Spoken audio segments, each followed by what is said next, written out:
Inkinga yenu ukuthi nisiqhathanisa nengane ezikhule ezibekwe emathangeni kanti singabe sisemahlangeni.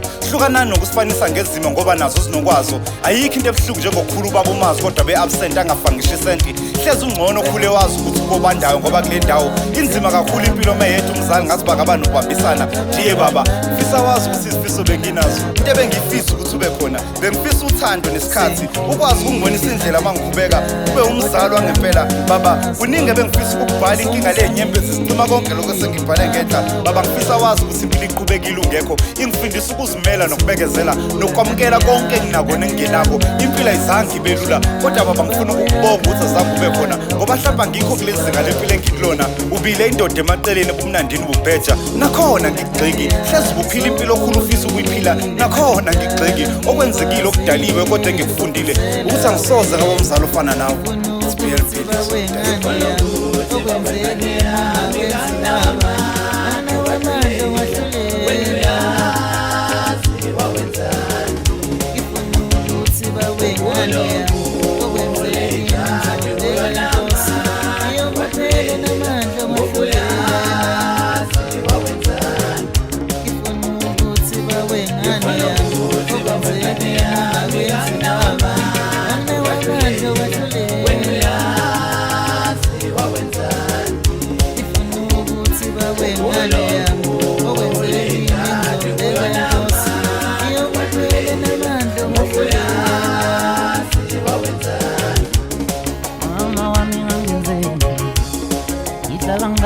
Yo, ubaba wami mina ngamazi mama. Yeah, mama wami ngenzeni. Ngihlala ngale mihla yonke. Yena wami ngamazi baba.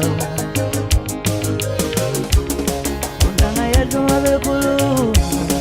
bekhuluma ngobaba babo. Ngivele ngazi ukuthi ngizothini. Undanga yethu bekhuluma ngobaba babo. Ngivele ngazi ukuthi ngizothini.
Ingane idinga uthando luka baba noluka mama.